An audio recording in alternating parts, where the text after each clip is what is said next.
Mr. Raghavan sir shall be joining us shortly.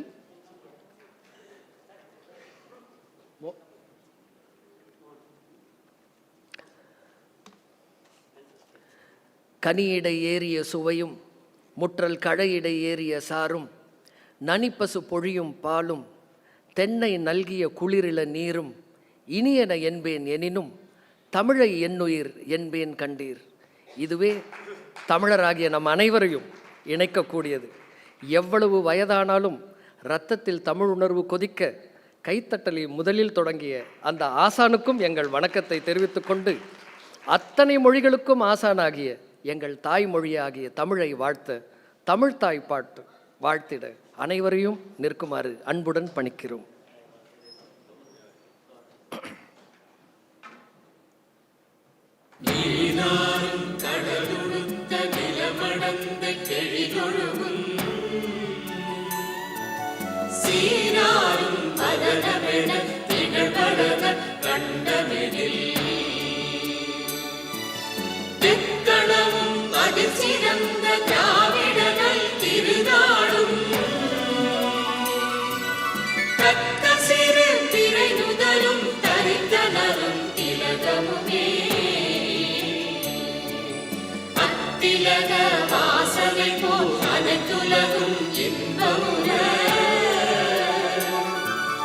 எத்திசையும் புகழ் மணக்க இருந்த பெரும் தமிழனே, தமிழனே உன் சீரிழமை திறம்பியந்த செயல் மறந்து வாழ்த்ததுமே, வாழ்த்ததுமே, வாழ்த்ததுமே. எங்கள் வாழ்வும் எங்கள் வளமும் மங்காத தமிழென்று சங்கே முழங்கு. எங்கள் பகைவர் எங்கோ மறைந்தார், இங்குள்ள தமிழர் ஒன்றாதல் கண்டு. திங்களோடும் செழும்பருதி தன்னோடும் விண்ணோடும் உடுக்கலோடும் மங்குள் கடல் இவற்றோடும் பிறந்த தமிழுடன் பிறந்தோம் நாங்கள் என தமிழ்த்தாய்க்கு வாழ்த்து சொல்லி இந்த விழாவினை தொடங்க இருக்கின்றோம். உலகத்தில் இருக்கும் அத்தனை பொருட்களும் அழகாய் இருந்து விடுவது கிடையாது, அமைதியாக இருந்து விடுவது கிடையாது. ஒரு அழகான நகரத்திற்கு, அழகிய நகரமாகிய பம்பாய்க்கும் ஒரு இருண்ட காலம் வந்தது. எல்லா இடங்களிலும் பிரான்ஸ் காஃப்கா என்கின்ற ஒரு எழுத்தாளர் கூறுவது போல, in that dystopic melancholic dreary city I started my journey என்று கூறுவார்களே, அதுபோல எல்லாம் உடைந்து போய் இருந்த ஒரு குப்பை மேடாக, வன்முறை காடாக காட்சி அளித்த பம்பாய் நகரத்தில் சட்டத்திற்கும் ஒழுங்கிற்கும் ஒரு இடம் நிச்சயம் உண்டு. எங்கே நீதி இல்லையோ அங்கே அமைதி இருக்காது என்னும் முகமது நபி அவர்களின் கூற்றிற்கு இணங்க நீதியினை நிலைநாட்டிட ஒரு போர் வீரர் கிளம்பினார். அந்த போர் வீரர் நம்முடைய தமிழ்நாட்டில் பிறந்தவர் என்கின்ற மகிழ்ச்சியோடு நாம் அவரை இந்த விழாவிற்கு வரவேற்கின்றோம். யுத்த சத்தம் கேட்டால் போதும், முத்த சத்தம் முடிப்போம், இரத்த குளத்தை நிரப்பி நிரப்பி வெற்றி தாமரை பறிப்போம். உயிர் தமிழுக்கு, உடல் மண்ணுக்கு, இதை உறக்கச் சொல்வோம் உலகுக்கு. இனம் ஒன்றாக, மொழி வென்றாக, புது வேலை எடுப்போம் விடிவுக்கு. இந்த வாசகம்தான் இந்த புத்தகம். நம் வெற்றி பாதையில் நரிகள் வந்தால் விருந்து வைப்போம் விண்ணுக்கு. அதுபோல சட்டம், ஒழுங்கு, நீதி இவைகளை நிலைநாட்டிடும் அந்த போரில் ஒரு மனிதனுக்கும் அவருடைய குழுவிற்கும் ஏற்பட்ட அத்தனை சோதனைகளையும் தாண்டி சாதனை படைத்த வரலாறு தான் இன்றைக்கு நாம் த பிரம்மாஸ்திரா அன்லீஷ்ட் என்கின்ற புத்தகத்தை வெளியிடப் போகின்றோம். என் அன்பு தோழர்களே, இந்த அருமையான புத்தக விழாவின் அறிமுகத்திற்கு வரவேற்புரை ஆற்றிட மற்றொரு வீரரை அழைக்கின்றோம். இவர் எப்படிப்பட்ட வீரர் என்றால், சட்டம் ஒழுங்கு எனும் இருட்டறையினை துடைத்தெறிந்து வெளிச்சத்தை ஏற்றியவர் மரியாதைக்குரிய சிவானந்தம் அவர்கள். இந்த வீரர் எப்படிப்பட்டவர் என்றால், கண்களை இழந்து, பார்வையினை இழந்து இருட்டறையில் இருந்தவர்களுக்கு ஒளியினை தருவதற்காக மிகச்சிறந்த கண் மருத்துவ அறுவை சிகிச்சை நிபுணராக, பாதிக்கப்பட்ட மக்கள் எங்கே இருக்கின்றார்களோ அங்கே சென்று போராடுவதுதான் vision. I call upon Dr. Natarajan sir to give the welcome speech.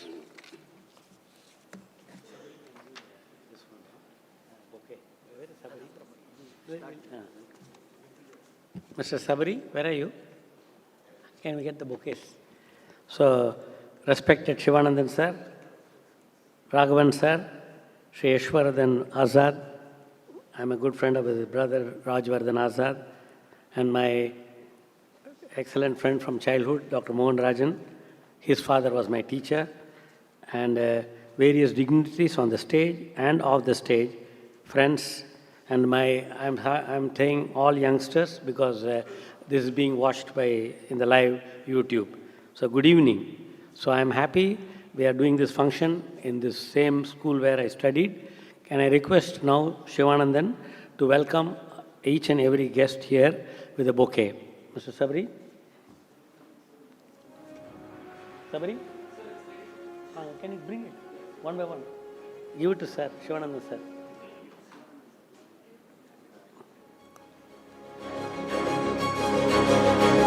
Now to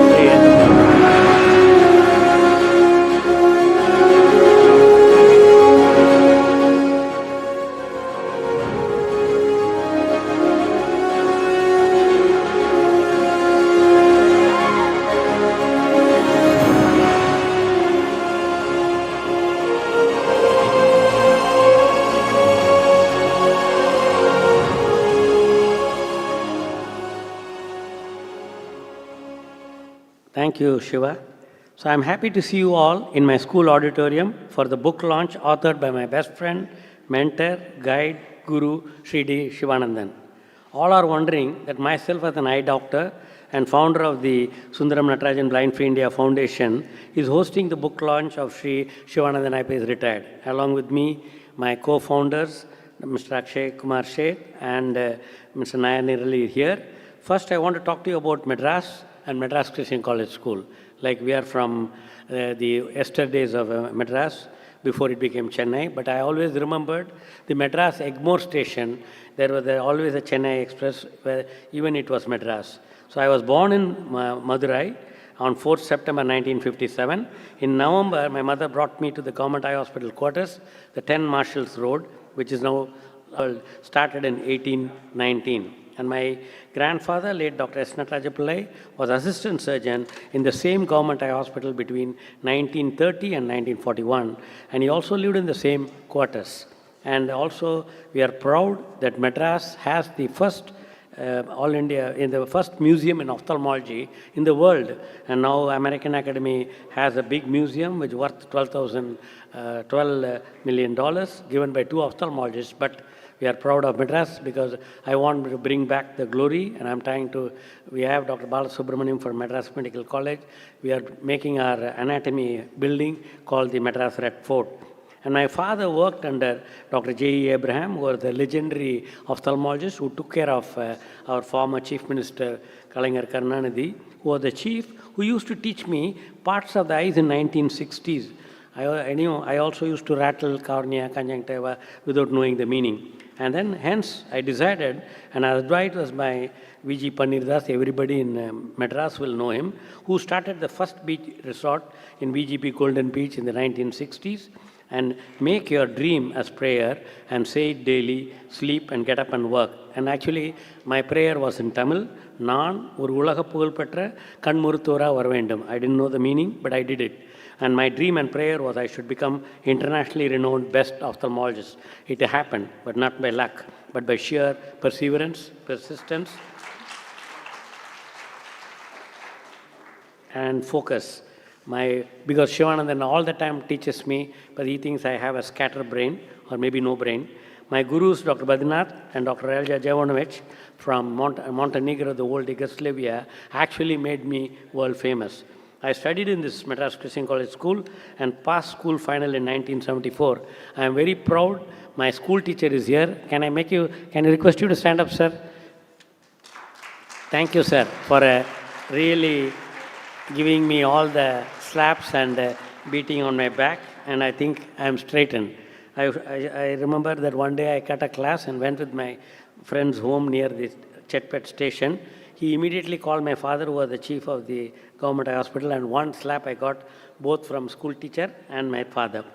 And anyhow, I am shaped very well. This school started in 1834, shaped me and gave me a wonderful, strong foundation, sound mind in a sound body.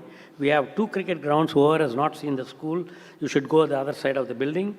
2 football grounds, 1 hockey ground, baseball, padded tennis. Now it's called pickle ball, but we had it in 1960s. Table tennis, so many games. And I think whoever started, and I think we believed more playing than less studying. Then studied MBBS and ophthalmology in Madras Medical College, which was started in 1835. 3 generations we were trained as eye doctors in Egmore Eye Hospital.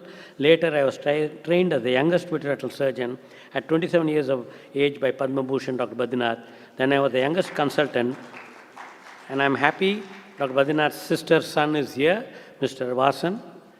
Can I recognize you, sir? Where are you? Yes, sir. Thank you, sir. He was the MD and CEO.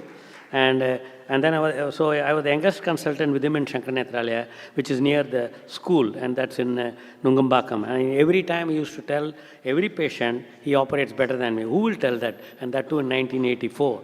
My entire life revolved around these 3 areas, and I lived in Madras for 31 years and now settled in Bombay since 37 years. Hence, I am indebted to Madras and Tamil Nadu, Naan Perandaman. So I want to do something for that. Hence, the book release is organized by Sundaram Natarajan Blind Free India Foundation, which is a Section 8 company, not-for-profit, non-NGO. So I'd like to play the video. Can I have the lights off? First lights off, please. Stage lights off. 1 minute, huh? Okay, that's fine.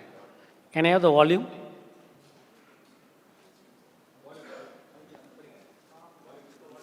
Volume.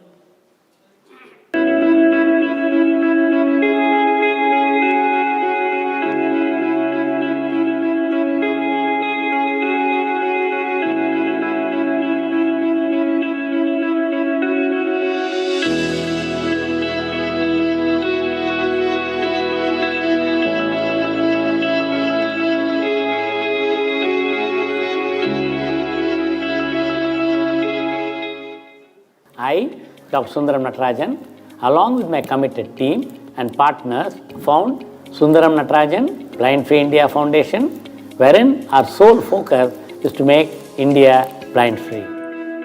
SNBFIF stands for Sundaram Natarajan Blind Free India Foundation.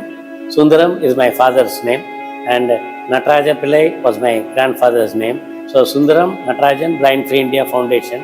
And so happened, my name was given to my grandfather's name to me. So my name is also Sundaram Natarajan. So all 3 generations we are working in eye care. I am a 3rd generation eye doctor. My grandfather, father were eye doctors. And as a kid, my father used to make me open the clinic and put drops for the patient, maybe at 10 years old. So my father had a clinic, and I used to open, and then patients sometimes think I'm a room boy, and they used to give tips and all. Then I used to tell them I'm his son, and then I used to sit and do the homework, but continuously working in the eye care, plus seeing my father and grandfather working. So my father used to take me to the eye camps, because he was in charge of the government eye camps, the civil surgeon. So I used to go to the eye camp, put torch while they are operating. Those days they were using torch and a magnifying loupe to operate. My grandfather and father were working in government eye hospital in Madras. After finishing my postgraduate in government eye hospital, I was treating only 3 patients. But when I went to Shankar Nethralaya, it was a private hospital. 50% was free and 50% was paying. The idea is affordable people can go to thousands of eye clinics and eye hospitals available everywhere. But still, we have 1.45 billion people, and then so many children, so many old people. Among them, there is a below poverty line people are there. So they don't even have a 1 meal a day. Those sort of people with a yellow ration card, what will they do? So I decided advanced retinal surgery will do free for them, and people who can pay little can pay the charitable charges. So that's why people, whether they have money or not, they should not go blind. I want to make India blind free.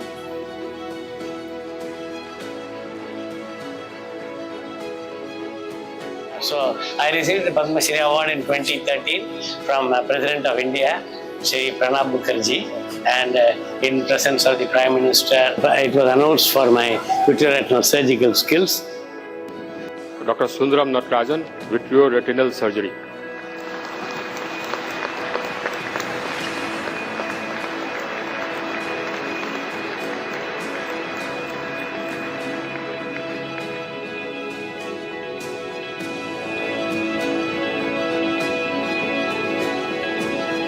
So our Blind for India is a Section 8 company. It's an NGO, not for profit.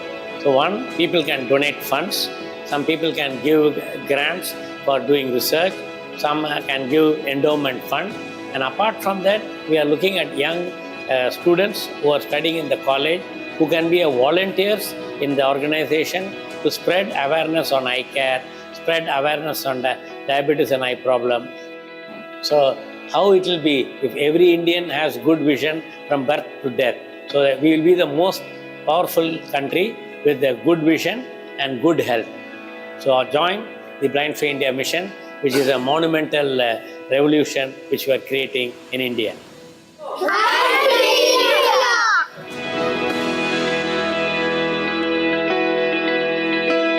can have the video off and remove the screen. Can you have the lights on? So I follow my guru, Swami Vivekananda, and converted his talk, his statement as taken one idea, made that one idea, that is ophthalmology, eye care, as my life, dreaming of it, thinking of it, living on that idea, and I let the brain, body, muscles, nerves, every part of my body be full of only ophthalmology idea, and just left every other idea alone. And this is the way to success, and this is the way great spiritual giants are produced. And this, Dhirubhai Ambani said, "Mutti mein, duniya mutti mein," and I say, the retina photo mutti mein using the mobile. The fact is, or the reason behind me doing book release is myself and Shivanandan hail from this Tamil Nadu. And he is living God for me. I will do anything for him. Shivanandan joined IPS Maharashtra cadre in 1976. I moved in 1988 as the youngest vitreoretinal surgeon of international repute, trained at Shankar Nethralaya by the late Padma Bhushan Dr. S.S. Badrinath. Both of us did not know Marathi, and I did not know Hindi also, or Gujarati, nothing. And he later studied Marathi. He used to give orders in Marathi as the IPS officer and started writing, speaking, and giving orders in Marathi better than Hindi. And I still struggle with my Hindi, and he says, "Don't talk Hindi, because everybody is laughing at you." And I only say bar in Marathi. That means changla che. That means everything is good. Shiva is my mentor, guide, friend, godfather, parent, and a strict disciplinarian, and guides me since 37 years. We go for exercise, walk or gym daily at 6:30 a.m. sharp, whether it rains or shines, since 37 long years. He is everything for me. He looks after me so well, better than your own mother and father, even today, in all aspects of my life. I owe everything for you.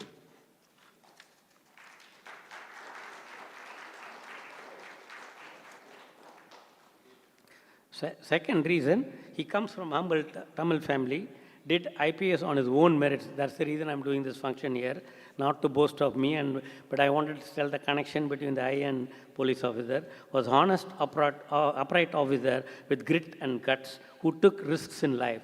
And I want the next generation, all youngsters, particularly the Gen Z in Tamil Nadu, to be inspired to take up career like police or eye doctor and become the best in the world, irrespective of your birthplace and background. And that's what the whole function is about. I hope people will see in the YouTube later also. As Swami Vivekananda says, create your own destiny. There's no luck. And that's what Dr. Badrinath also taught me. It's only sheer hard work. I replace the hard work with love and passion like Shivanandan. Take risks in life like Shivanandan. What is the use of life? And that's how he encouraged me, and I went to Kashmir with no fear. I don't have any fear for anything. And I like to cite few incidents to narrate our friendship, exactly as described by Thiruvulluvar in Thirukkural 784. Nahudar பொருட்டன்று நட்டல் மிகுதிக்கண் மேற்சென்று இழித்தரு பொருட்டு. That means நட்பு என்பது சிரித்து மகிழ்வதற்காக அல்ல, நண்பர்கள் நல்வழி தவறி செல்லும் பொழுது இடித்துரைத்து திருத்துவதற்காகும். Nor for laughter, only friendship all the present day, but for strokes of sharp reproving when you are right, you stray. So friendship is to be practiced not for the purpose of laughing, but for that of being beforehand and giving one another sharp rebukes in case of transgression. Thus, Shiva guides me and teaches me daily. He is a protector for me and the city of Bombay. He is very punctual. I used to walk with him in Marine Drive till 2002, later in Racecourse, when he was a joint director in CBI. And I used to stay in Prabhadevi, drive daily wherever he was, and reach sharp at 6:15 and walk for an hour. He had no security whatsoever, and I think that's what everybody should know. And he was confident of himself and the Bombay police, and now it's Mumbai police. I used to wear white shorts and sports t-shirt and white shorts with a good haircut. Once in Racecourse, a Parsi doctor saw me early before Shivanandan reached. It was in November, December, it's dark in Mumbai. And how come a security guy is coming in Toyota Corolla car and your boss Shivanandan is coming in a small Maruti car? I told him I'm an eye doctor and not a security. But so somebody was asking him in the last one of the interview, who gives you security? Anyway, I think he was really confident. Second, when civil unrest happened in July 2016 in Kashmir, there was stone pelting by activists and there were thousands of pellet eye injury. That time, Borderless World Foundation called me for an experienced retina surgeon to tackle. Just few days earlier, Shivanandan said, why not you go and operate? And I didn't know how to go because how do I go in a civil war place? By that time, this invitation came and I went. And then that time, Dr. Raghavan sir, who was on the stage, called Shiva and asked whether it is safe for Natarajan to go. He used to call me Natu. And Shiva called me and asked if I'm afraid to go. I said no. He said, if you're afraid, don't go. So that's the same thing I remember Dr. Badrinath saying, if you can operate, operate. If you're going to limber, give me the patient back, he'll say. Still, because Raghavan sir called him, he called retired DGP of Kashmir. He advised, if I go with police protection, then I'll attract activists to notice and they may kill me. As a doctor, if you go, you are safe. Since I was fearless, I went to Srinagar. It was like a ghost city. When you land and so much of security, I operated several hundred patients, created a world record doing 47 vitreoretinal surgeries to remove the pellets. I met the then Chief Minister and suggested that you should create a center of excellence, and I'm happy the Srinagar Sri Maharaja Hari Singh Hospital, only two Hindu names were there, Natarajan and Sri Maharaja Hari Singh, who really hold the entire Kashmir, but rest of the patients, doctors, the government were all in Muslim, but nothing disturbed me. Later in Parliament, our then Home Minister Rajnath Singh acknowledged my surgeries in Srinagar. I was the New York Times front page and all the news in the world, thanks to Shiva for mentoring me. So he's the one who really supported me. Third, I got a call from D-Gang. Everybody knows what is D-Gang. And that was Dawood Ibrahim's gang. That was in 95. Of course, me and my family was worried that time. I was not that bold. And Shivanandan was posted in Gadchiroli that time, Naxal infiltrated area. He sent me to the joint CP crime that time and solved the issue. But that few days, when they tell your son is standing here, we'll kill you, we'll finish the hospital, how can you be peaceful? Like that, almost he has helped, guided me more than 1,000 times. I don't have record. I don't have time here. We'll write a book and let you all know one day. And I have spent 1 hour a day. I calculated 250 days a year for 37 years. You know how many hours it is?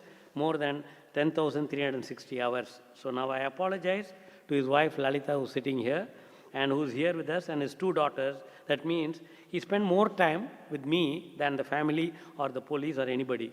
And that means how much he tolerates me, and I love him. And in conclusion, I encourage everyone to embrace your dreams, pursue them with dedication, and never underestimate the power of mentorship. So Atul Gawande says, have a mentor, have a coach, like a sports celebrity. I know the people who are sitting here are elder to me. It's not for you. It's for the young people, the coming generation. They don't have. So one of my friends said they have only sparrow attention, but I don't know how to tell in 15 seconds. Let's celebrate this wonderful book and the journey it represents. And thank you, Shiva. Tamilan endru sollada, thalai nimirdu nillada.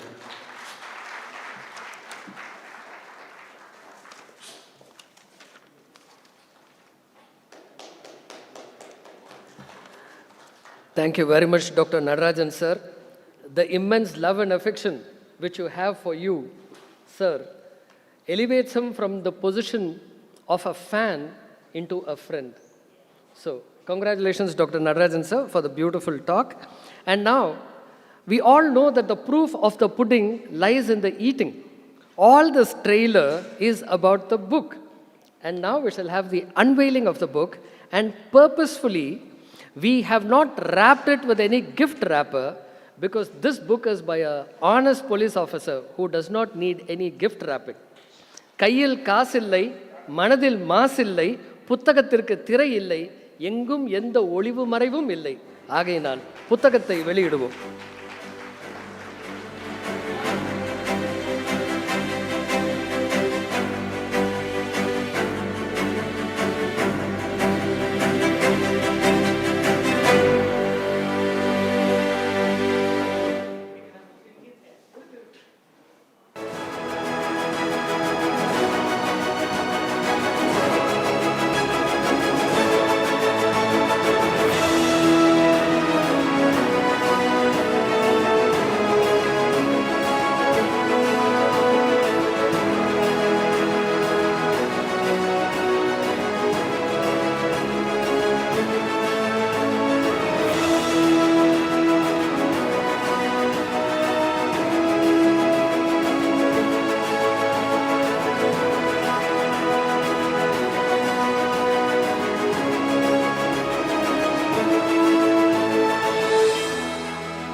Thank you very much.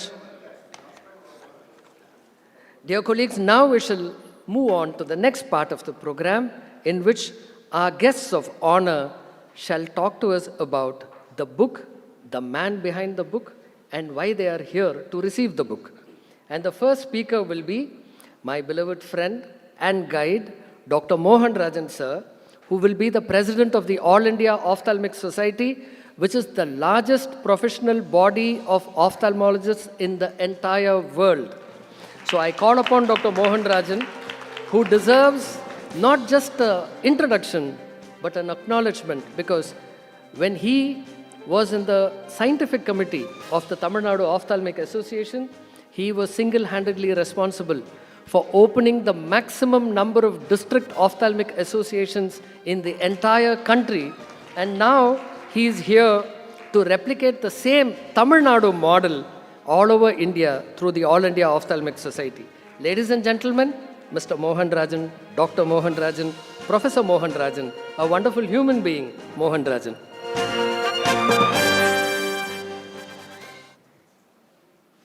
Thank you very much, Dr. Mohammed Sai, my very good friend, and he's a top guy from Vellore. And he immediately agreed to be the MC for this wonderful function. Dignitaries on the dais, my dear friends,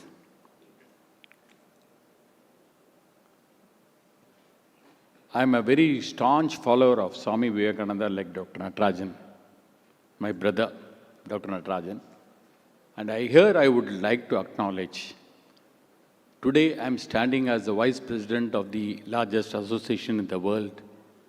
It is mainly because of the efforts taken by Dr. Natarajan for me. I think we should all give a big round of applause.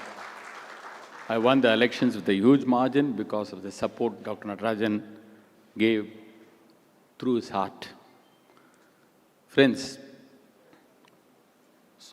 a blind man went to Swami Vivekananda about 150 years back and said, I'm not able to see Swamiji. Swami immediately replied, said, you have lost your sight, don't lose your vision.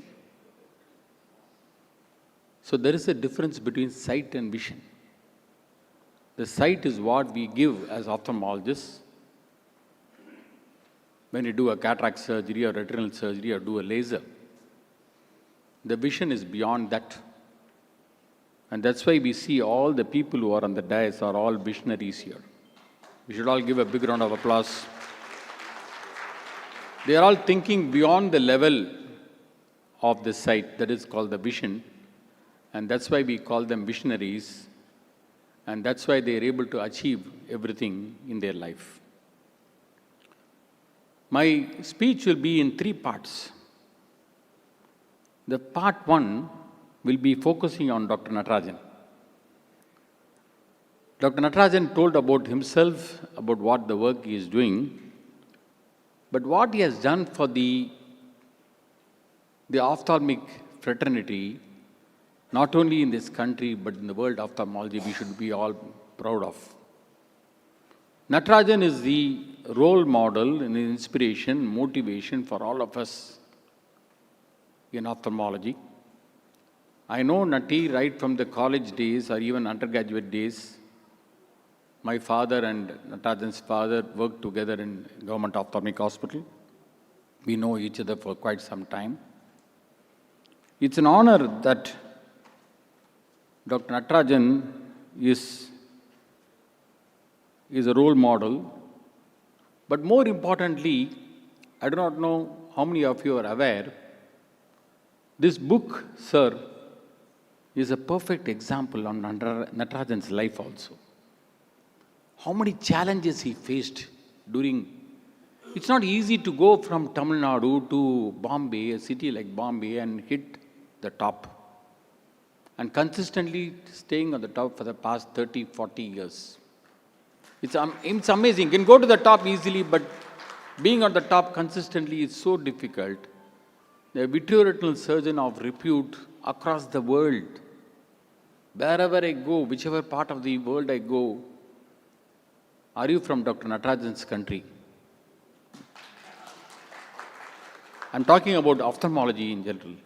That's the kind of, what do you call, the name he's got. And we should all be proud of Dr. Natarajan. And he's been literally a role model for us, an inspiration for all of us. Always smiling, always full of positive energy, full of smile. The smile becomes a laughter. The moment becomes a dance. And for him, the life is always a celebration. Nati, we are very, very blessed to be associated with you. Now, you all know why Nati is so disciplined for the past 30 years. Can anybody guess? It's because of Shivanandam. Yes, sir. Sir, that is the biggest achievement you got, sir. Not the underworld, eradicating the underworld. The biggest achievement is taking care of Nati. Otherwise, this guy would have been a pervert completely. Yes. And you have infused discipline into him. And now I know, because Natarajan having moved with Shivanandam for more than 34 years now, and 37 years, more than 3 decades, whatever the principles of Mr. Shivanandam sir, Natarajan has also got. I think, similarly, what we say, the genes cannot go wrong. Similarly, I think whatever Shivanandam's preachings have gone to Natarajan, because he's been with him much more than the family, as he rightly said, close to 11,000 hours. He even calculated. I thought you are very poor in maths, but you got it right. But the reason why I'm telling this is, if a teacher just teaches, a guru inspires. There's a difference between just teaching and inspiration. And that's what Shivanandam has been doing for everybody. Now let's come to the second part of my talk. The second part of my talk is none other than the hero of today. Let's give a big round of applause to Shivanandam sir. My gateway to Shiva is another Shiva. My gateway to Shiva is another Shiva. That is Natarajan. Through Dr. Natarajan, I know Dr. Mr. Shivanandam for the past so many years now, more than 10 or 15 years. Though I have not walked with him regularly since I am in Chennai, but I have been following up very closely. I know his teachings.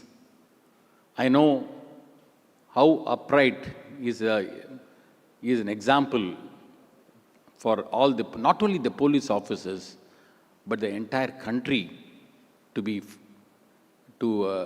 follow him as well.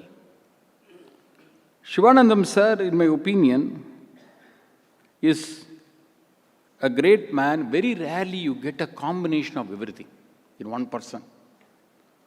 A very great, competent, upright police officer, a man of great humility, simplicity, compassion, empathy, commitment, dedication, hard work, passion, and above all, a great human being. Let's put a very big round of applause for Mr. Shivanandam, sir. Not because he has written his book, because how he has lived his life. How his life has been an example for everybody to follow. Their life has been full of inspiration. And Mr. Shivanandam, sir, has stood by the principles. If you look at the book, I'll come to the book, that's the third part. But if you see, Shivanandam, sir, is a very, very rare blend of everything. If there can be a 360-degree personality, it's only Shivanandam, sir, can be there.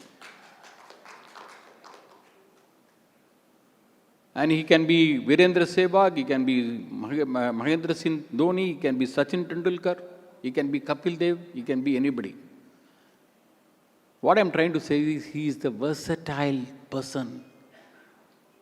I'm sure all the police officers who are agreeing, we were gathered here, his life is not only a model, his book is not only a model for the police officers, but also people, general public.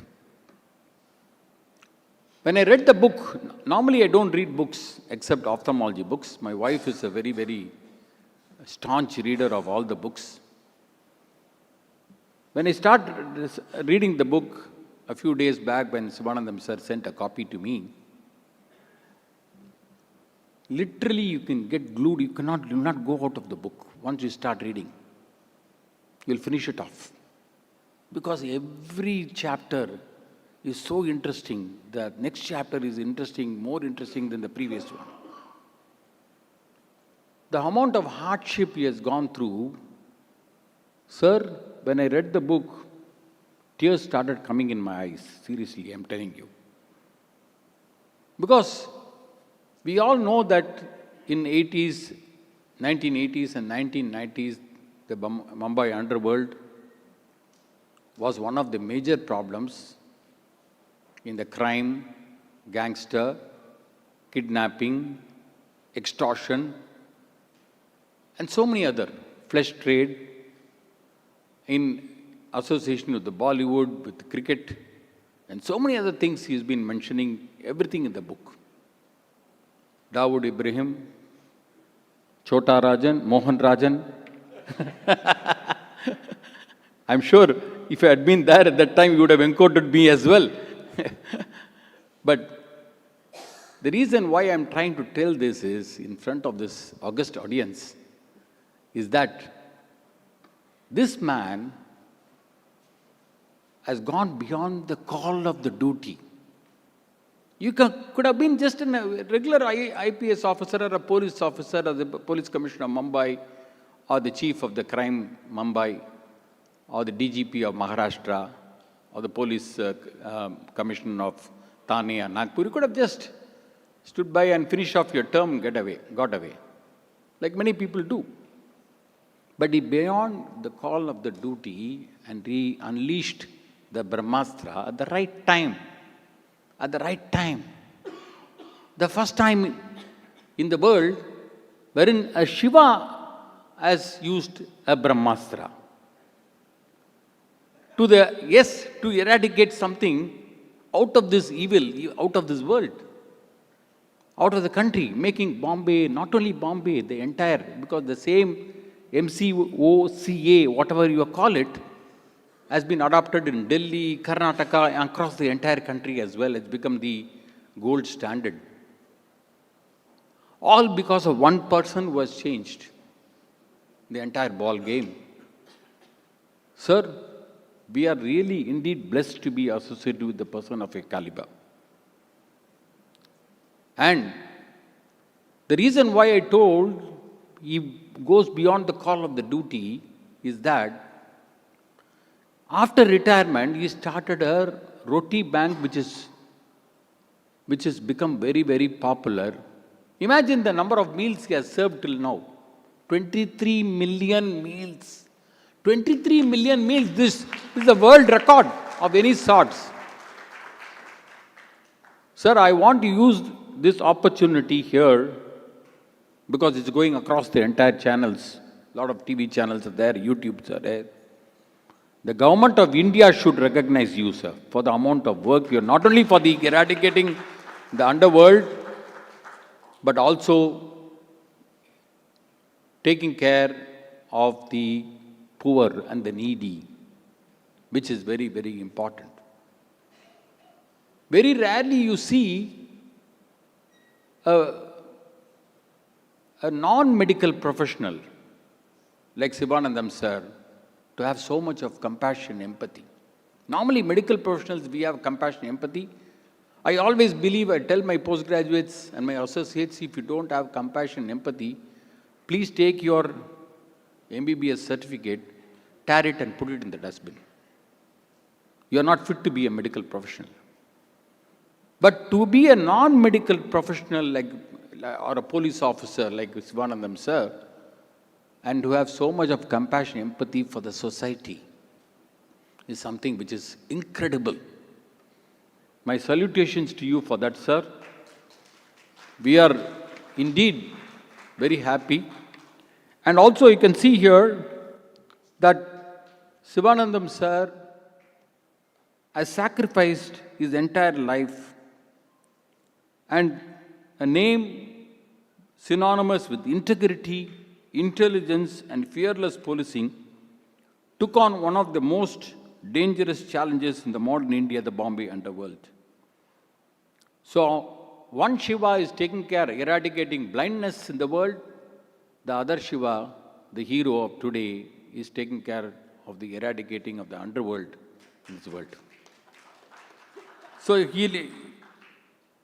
in an age where when the fear ruled the streets and crime syndicates held sway, he held with clarity and compassion, unshakable moral compass. His weapon was not the brute force, but his mind, his Brahmastra, was a combination of strategy, discipline, and a deep understanding of human nature. If you go through the book, then you will realize what all I am trying to emphasize or imply in this particular speech of mine. We are inspired to reflect on our own journey. Present, Dr. Sivanandam's journey is a call to action for every citizen, every leader, and every young person who believes that change begins with courage. And Dr. Natarajan always used to tell me, because I know that the same thing as Sivanandam has taught him, don't be afraid of anything. Why you should be afraid of anything? Why you should be scared of anything? Because you have not done any mistake in your life. Why you should be scared? Only few people who have done mistakes in their life, done some crimes or something like that, they should be scared. And that is what I think was responsible for my AOS president elections as well. Sir, you have infused so much of knowledge, so much of principles, not only through your life, but also through your book. This book should not be just in the book stalls or in the shelves. It should be available, in my opinion, we'll make it available in every institution in this country. Every institution. The reason why, because across this section of the society, this book will be a reflection.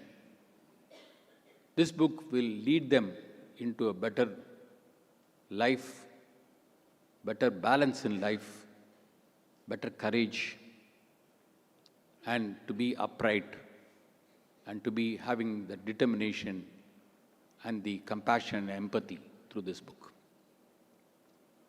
So, ladies and gentlemen, it's a great honor to be here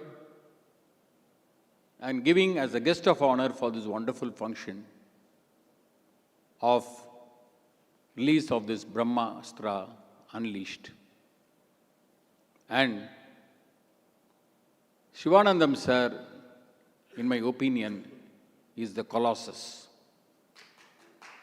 I think we should all give him a standing ovation for the amount of work, not only as the book, but also his life. Sir, you please sit on, sir. You please sit on, sir.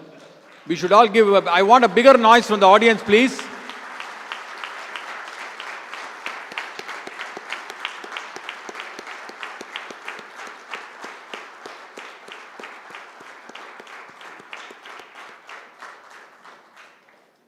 And what I like about him is his humility.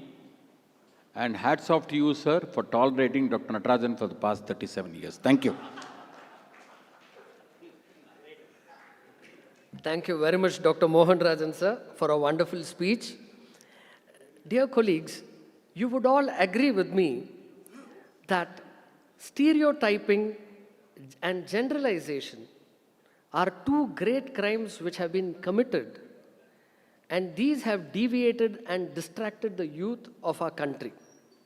Movies especially have always portrayed politicians and police officers as bad people.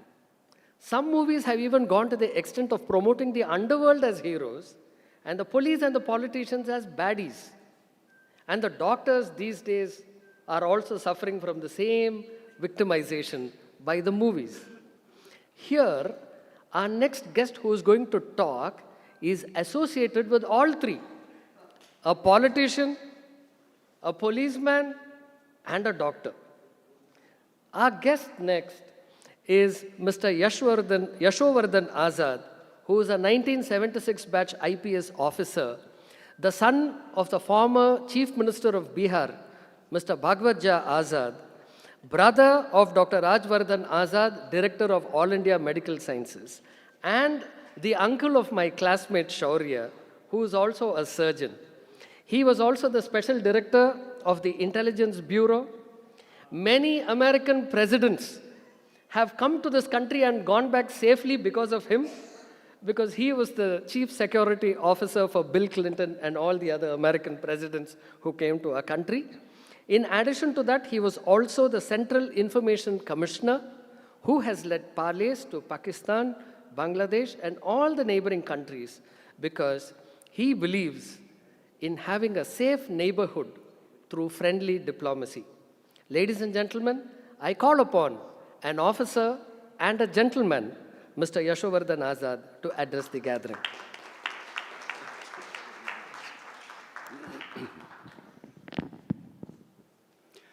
Esteemed Dr. Raghavan, my friend Shiva, the three eminent doctors on stage, ladies and gentlemen. You know, the Blue Mountain Express evokes a lot of nostalgia. And this Nilgiri Express, which runs from Coimbatore to Chennai, has a great significance in my friend Shiva's life too. Trains have always represented a kind of emotion of romance, separation, transition. And if you read John Masters' novel, Bhavani Junction, you'll get an ample dose of it. Anyway, this train took Shiva, transported him to a world beyond. He got into the IPS the first time.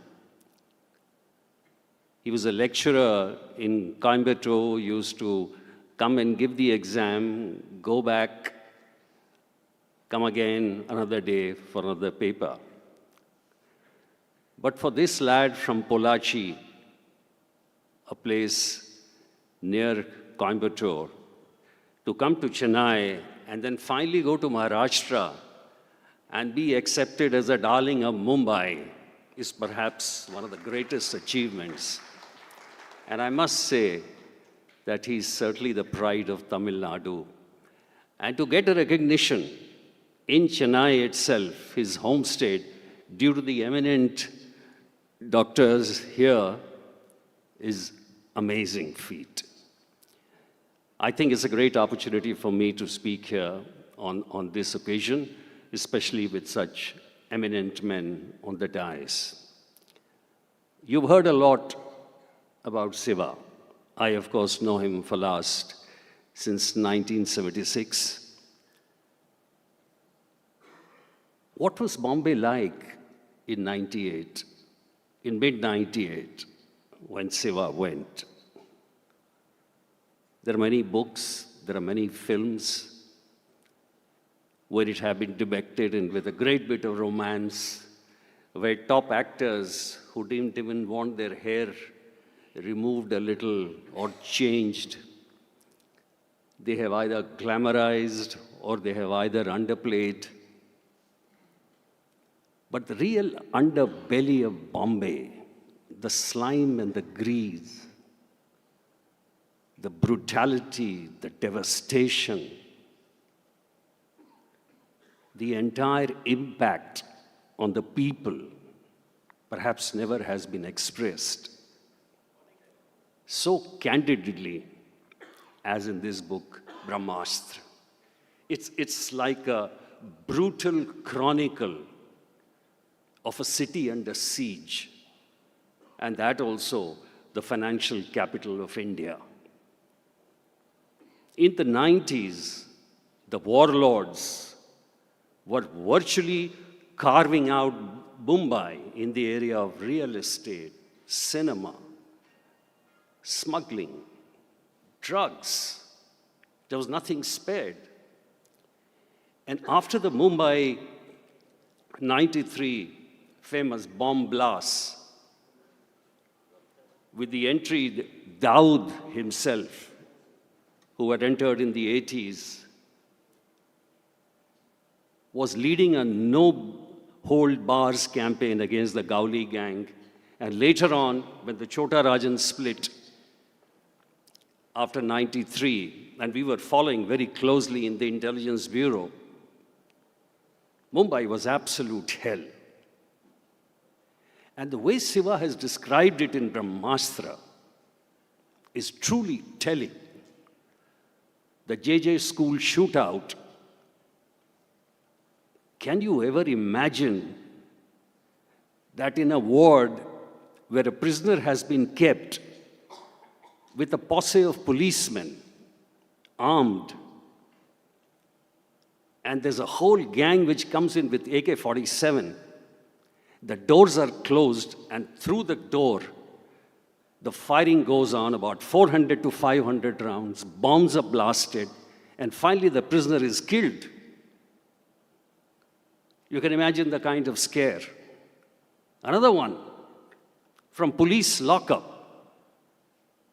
You blast the place, you drag out a prisoner, and shoot the hell out of the system. And third, when in a Navy uniform, you go right into the courts and shoot the person. Actually, when Siva joined, he was greeted by 2 shootouts, and it came out of the papers that the crime chief has been welcomed by the warlords of Bombay by 2 shootouts.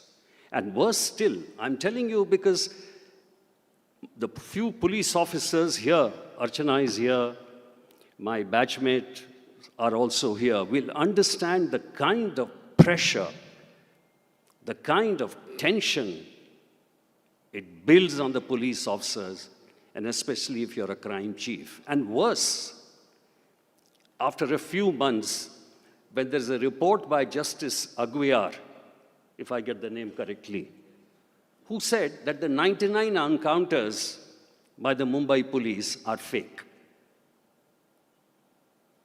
And I think that is the true test of a leader.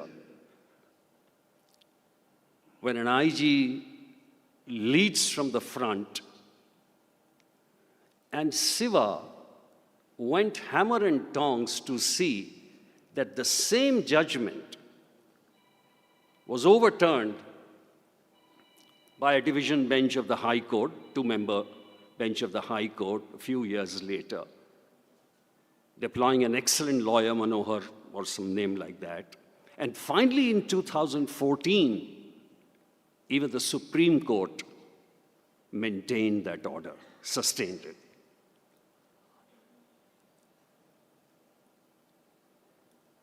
In that situation, when you're working in a place like Mumbai, a lot of things come to your mind. I remember Dawood, when I had gone to Pakistan, Dr. Mohammed mentioned my trip to Pakistan. I had gone with the Indian team in 2004, that historic tour. And the first match was in Karachi, I remember. And beginning also when I had gone to Karachi and I had said that we will not allow a test match here, we will only have a one-dayer. And as we were going, there was a Navy training institute to the stadium. On the left side, I saw the Clifton Avenue.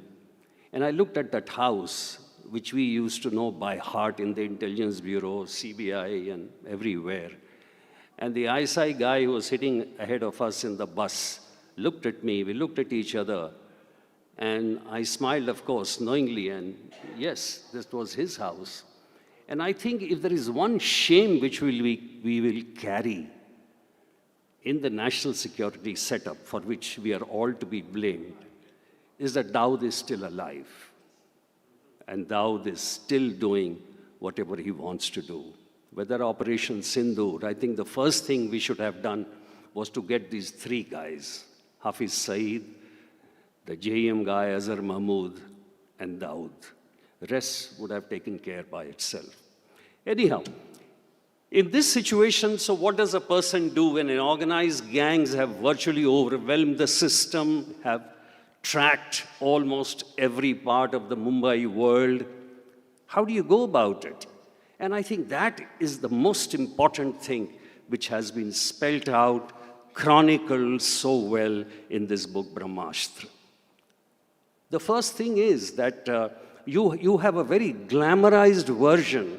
There are heroes in the north going, killing the dacoits, killing the gangsters, with bulletproof vests in great style. That doesn't help, because if there is an organized gang, then if one is down, two others come up.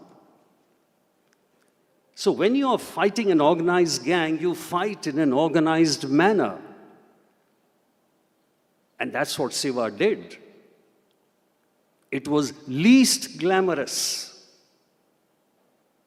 I think one of the first things he did was to try and bit by bit get up the morale of those police officers who were virtually down and under.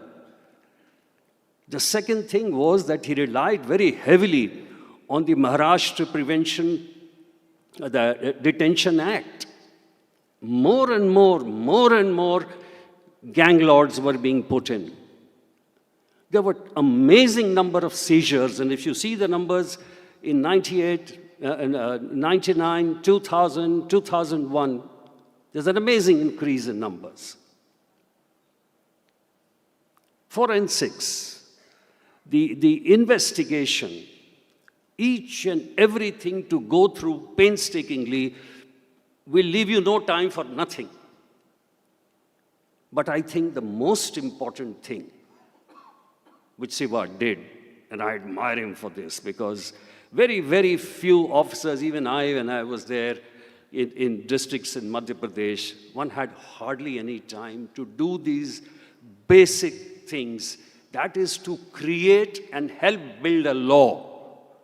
And that was Makoka. No officer in the field goes and does these things. People who are doing manuals or in the secretariat are going through. But he religiously went,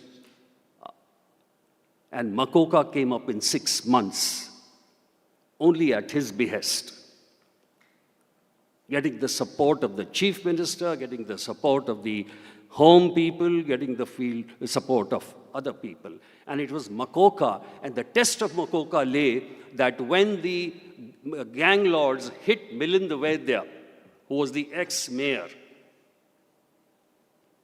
Siva pursued with Makoka and finally got each one of them convicted.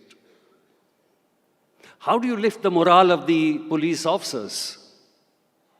There's a famous case all of you would know about Bharat Shah, the diamond merchant. And Siva because he was so active, he got a secret information that Chota Shakil was financing this film, Chori Chori Chupke Chupke. He was virtually sitting on the telecom head, learning from the general managers how to do tapping, getting those permissions, and virtually getting all the information, whatever is possible. It's an amazing feat, I would say, for an IG level officer to himself do it. And finally, the best part is he got Bharat Shah and he arrested him. All these guys, when he hit the film scene, he hit the real estate mafia, he hit almost every type of mafia, then the figures started climbing down. So hats off. I mean, he did an amazing job, bit by bit, and finally succeeded. Now, in the end,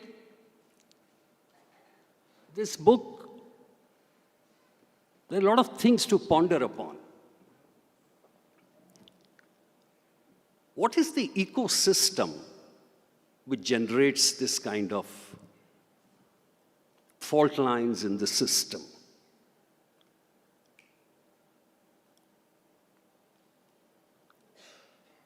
What does it mean to you when a deputy chief minister rings up an SDOP and says, who has gone to stop illegal smuggling of murham,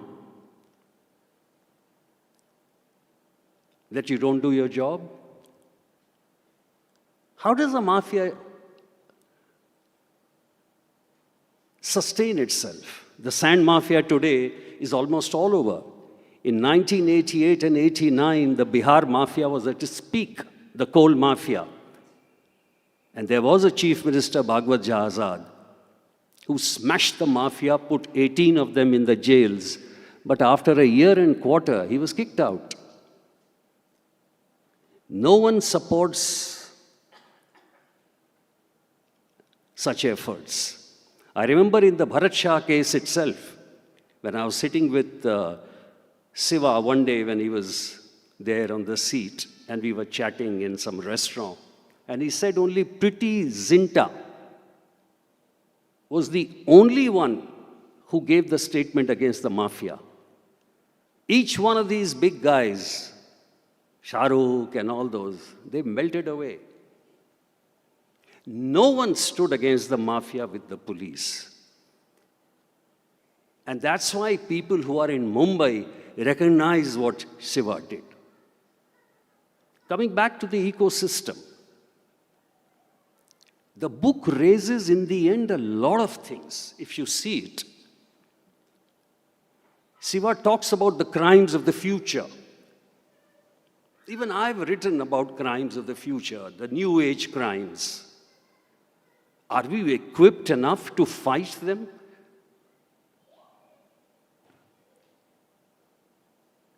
The kind of calls we are getting, the way senior citizens are getting, haunted every time by these various calls and losing money. The only way to set these things right is to create the right institutions and sustain them. But unfortunately today, the institutions are being degraded. The institutions are being attacked. The statutory institutions we talk about have become a joke. The Information Commission today is dying. And therefore, when we talk about the mafia, we are talking about a system which has degraded itself due to the social fault lines in our system. And I do hope that by reading this book, these things are thought upon. These things are deliberated upon. So thanks once again, Siva, for writing this book. I hope your Brahmastra creates many more juniors like you who take on the system and be true to themselves and to the service. Thank you very much.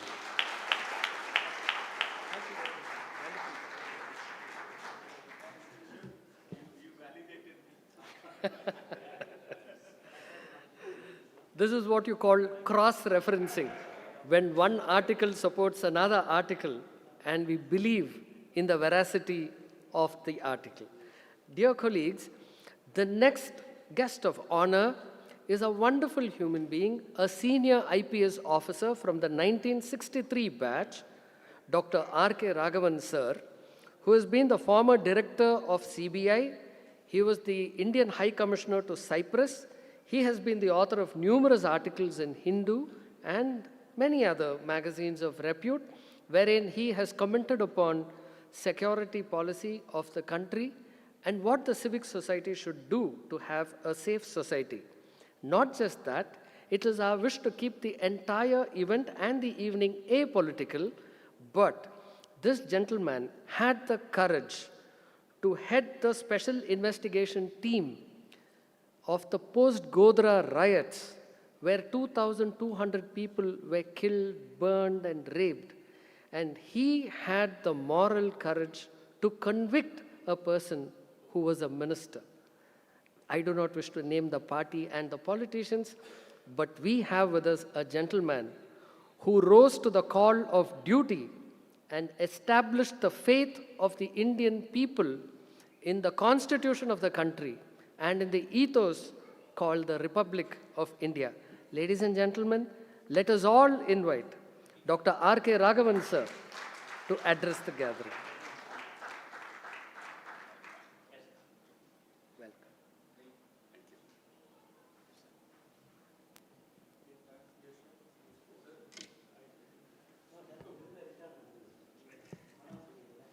Sorry. Good afternoon to everyone here. I'm extremely happy to be part of this historic function where we celebrate. I'm extremely happy to be here this afternoon and to take part in this function. It's just a landmark event in the history of police in Chennai. This is a memorable occasion as far as I'm concerned because Siva and I are not different. We are together in everything. We are part of the family, almost the same family. This is the first time I have stepped into this great institution, the Madras Christian College School. Mr. Clement Felix is a big name in the Madras circles. Although I have not met him in person, I had heard so much about his venerable qualities several times in the city's academic circles. It's appropriate, therefore, that this book launch is taking place in such hallowed premises. Thanks Siva, Nattu, and Dr. Mohan for having invited me here for this memorable function. These are my dearest friends on earth. It's no exaggeration to say that. Difficult to describe my sense of gratitude to each one of them for having asked me to come here. They've done so much for me in my life, I cannot forgive their kindness. Responding to their invitation is only repayment of a small debt of gratitude. Siva and I know each other for more than 5 decades from our IB days. We were together in the Intelligence Bureau. When I was in the IB, he was just a voice to me. We used to exchange greetings. Beyond that, it's only much later that I got to know in person. And that's one of my most significant things that happened in my life. That kind of friendship is difficult to describe or evaluate. This is a crowning moment for Siva. I am somewhat associated with this remarkable book much before it took formal shape. Siva was magnanimous enough to accept a few suggestions that I made, not very important ones, but a few ones which I thought would improve the reception to this book. The readiness with which he agreed to whatever I said showed the character of the man. Some of you may question or wonder why such a book was ever written. My response is, police history is slender and sparse. It needs to be enlarged at length and with objectivity. Siva has achieved this landmark with absolute ease. You can never accuse him of subjectivity. He's always generous to a fault, and I think nobody disagrees with him because he speaks truth and he speaks logic. He writes in this book, he writes in understandable and unpretentious language. This cannot be said, it cannot be said the same thing in many other cases. This is the greatest strength of Siva in his life, that is magnanimous to the core. This is reflected in the Brahmastra volume. Study of crime, both past and present, is essential to lead a peaceful life on society for the average citizen. Only such knowledge of crime will help save ourselves from predators and alligators who are millions on earth. The Mumbai underworld is a fascinating collection of people. Siva describes many of them in absorbing detail. Almost all of them are gone. Dawood Ibrahim, Chota Rajan, Varadaraj Mudaliar from our own Chennai are names which evoke strong memories. Certainly not fond memories. Most of them had links with the real estate industry or Bollywood. They were known for their power of deception and proneness to violence. How did they become so wicked? Each had his own rationale. We are not concerned with that, but what we are concerned with is the enormous misery they caused innocent human beings on earth. But then, crime is a universal phenomenon over many centuries. Those who could have altered the course of events have remained passive or indifferent to evil. We need to disseminate the message that crime can only succeed temporarily and not forever. If we cannot hurt and demolish the underworld, we can at least frustrate them. Books like Brahmastra educate us and lead the way. They help us to educate the policemen, a majority of whom will have to equip themselves to combat the underworld. My appeal to Siva is to not rest on his oars, but should write more frequently to educate those who are engaged in the fight against crime and evil. Police leaders cannot be mechanical and unimaginative. They need to be energetic and innovative. When every other discipline on mankind is proactive and dynamic, why cannot crime fighters be so? My congratulations once again to Siva for enriching crime literature. Pray for his continued good health so that he can continue his crusade against evil. Thank you.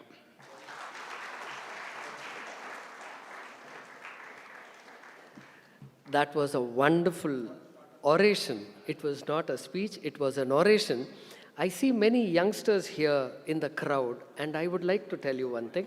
All the speakers who have spoken until now have spoken well, but the best employment of vocabulary, scholarship, erudite scholarship, precise, concise pronunciation was definitely from Dr. R.K. Raghavan. I wish you would take him up as a role model when it comes up to public speaking, because this is about speaking properly, getting the message across, and making sure that the message is retained by the audience without much difficulty and labor to the intelligence.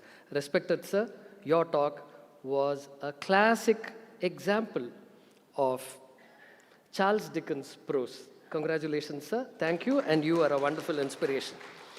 The next speaker is Mr. M.K. Narayanan, sir, but as he could not come here in person, he has deputed a senior IAS officer, Mr. Chandramouli, sir, who shall be talking to us on his behalf. As you all are aware of, Mr. M.K. Narayanan is a 1955 IPS officer. He was the National Security Advisor. He was the Director of the Intelligence Bureau. He was the Governor of West Bengal. And more importantly, in his civic responsibility, he was responsible for the nuclear deal between the United States of America and India when Mr. Manmohan Singh, Dr. Manmohan Singh, was the Prime Minister. Such an illustrious figure, Mr. M.K. Narayanan sir, will have his speech read out by Mr. Chandramouli sir. Welcome, sir.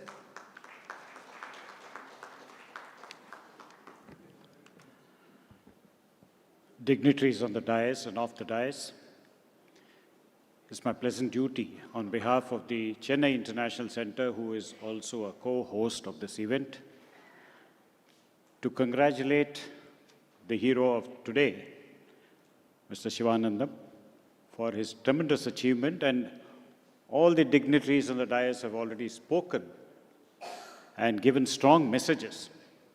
Well, I'm just the messenger, and therefore my duty is to read out what the patron of CIC, Mr. M.K. Narayan, has very thoughtfully written about the book and about Dr.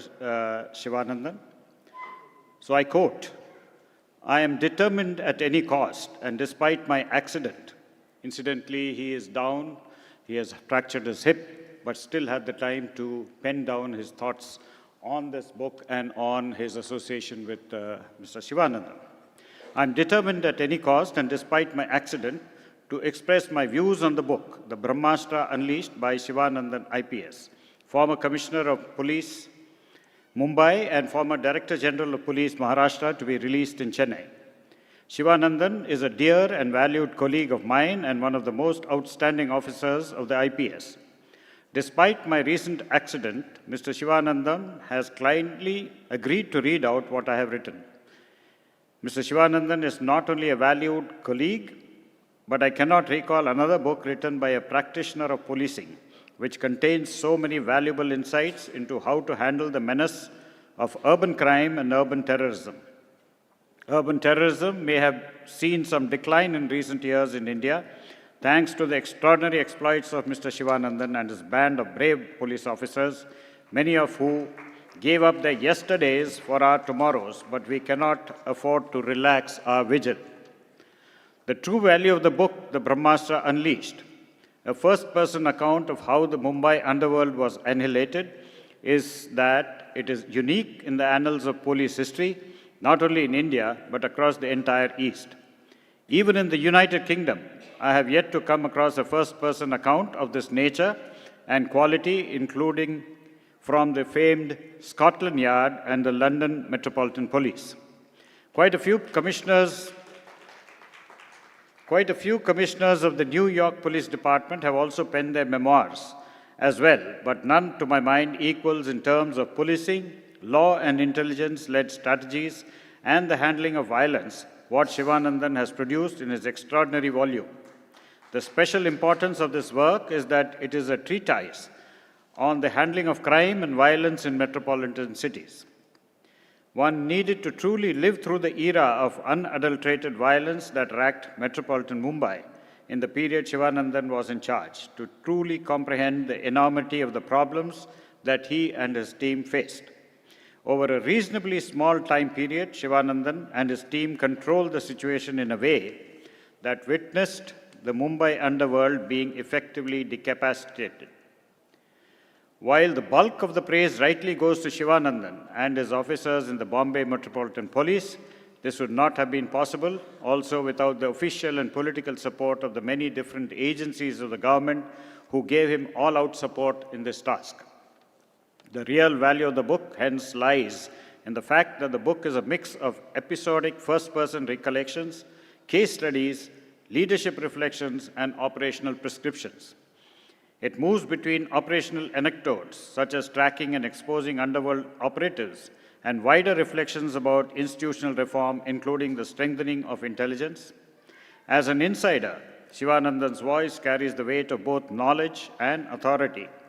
What comes through loud and clear, and which will be his lasting legacy, is that notwithstanding so much talk of encounters or rogue heroics, he makes out a proper and lasting case for schematic, legal, and intelligence instruments.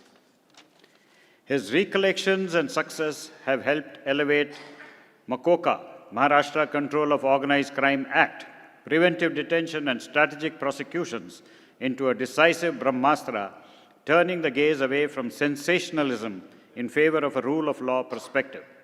The principal takeaway from reading of the book, hence, is how important intelligence, especially actionable intelligence, is in combating crime. Also, that systematic tools make for decisive difference, notwithstanding popular lore glorifying encounter specialists. This is a work that is worth its weight in gold. Every police officer from sub-inspector upwards in every major city in India, and perhaps much of the rest of the world as such, would benefit from a careful reading of the contents. It is a first-person account, and in the annals of crime, first-person accounts create a lasting legacy, unquote. I join our patron, Mr. M.K. Narayan, in congratulating on behalf of the Chennai International Center, Sri Sivanandam, and also thank Dr. Natarajan and all the other dignitaries who have graced this platform and given us this opportunity to felicitate Mr. Sivanandam for his terrific achievement. Thank you very much.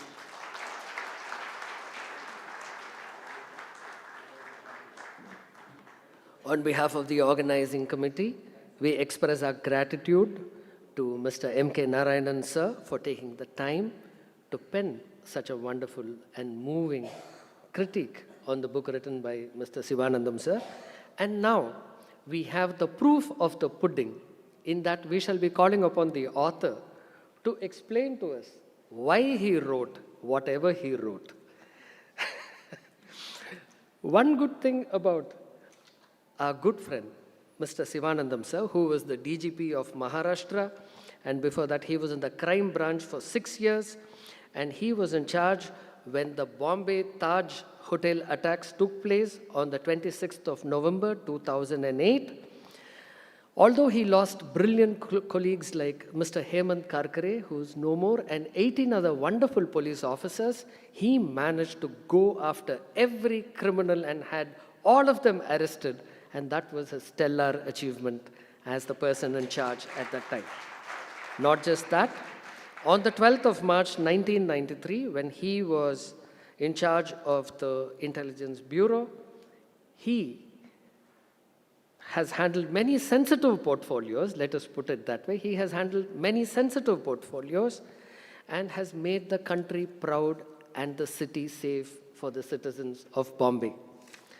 One major legislative work which India appreciates today and law and order services all over the country are grateful for is the penning of the Maharashtra Control of Organized Crime Act, and the state legislative law had adopted it in 1999, and in many forms and versions, the law is implemented all over the country in its many various forms, and that shall be a lasting contribution of Mr. Sivanandam, sir, to the country. And here, we Tamil people are very sentimental. When anybody does anything good, we appreciate it. But when somebody from our place does it, we go the extra mile and we call them Mannin Maindan. So, that is a weakness of the Tamil people. When you give something to us gently, we accept it. When something is forced through our throats, we say, Adu engalukku theriyadu popa. So that is the nature of the Tamil people. And with that typical Tamil sentimentality, sir, we welcome our Mannin Maindan, Sivanandam, sir, to kindly address the gathering. Yengu sendralum Tamilan Tamilane. Yengu sendralum Tamilan Tamilane. Uyir mannukku udal Tamilukku. Udal mannukku uyir Tamilukku. Idai urakkat solvom ulagukku. And the best verse I like, Tamilan Tamilane. The best verse I like in Purananuru is Ratta Kulattai Nirappi Nirappi Vetri Tamarai Parippom. Thank you so much, sir. Thank you. Welcome, sir. You can't be better than this. Sir. Yeah, sir.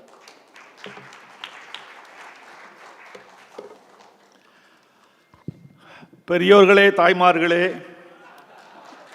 எனது அன்புக்குரிய police அதிகாரிகளே மற்றும் அனைவருக்கும் என்னுடைய வணக்கங்கள், மனமார்ந்த வணக்கங்கள். Thank you so much for giving me your valuable part of your life, the time on a Sunday afternoon. Instead of enjoying a siesta, you're coming here to listen to a book written by me. So I owe to you a great deal. And I want to thank Dr. Natarajan for having organized this thing. He's a great friend of mine. He spoke all the time about me. I don't know how much is right, how much is excess, I don't know. Udukkai ilandavan kaibola ange idukkan kalaivadam natpu. So if I am friendly with him and he needs help, if I don't do what Thiruvalluvar has said, then I can't be calling myself a friend of him.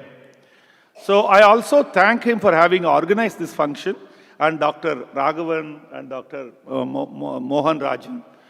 He is definitely not a Chota Rajan, he is a Bada Rajan actually. You can't say Chota Rajan, you are a Bada Rajan, sir. So my batchmate, Mr.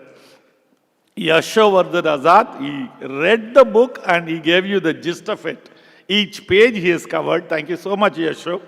And all other, my batchmates who have come here. Mrs. Latika Saran, she runs a Chennai Roti Bank. There are posters there outside. Please kindly have a look at it.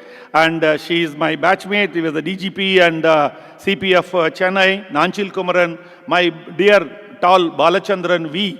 And Mr. Natarajan, who was the DGP here, Mr. Vijay Kumar, the hero, the folk hero, Mr. Vijay Kumar is here, Sailendra Babu, and Mr. A.K. Vishwanathan, and Madam Seema Agarwal.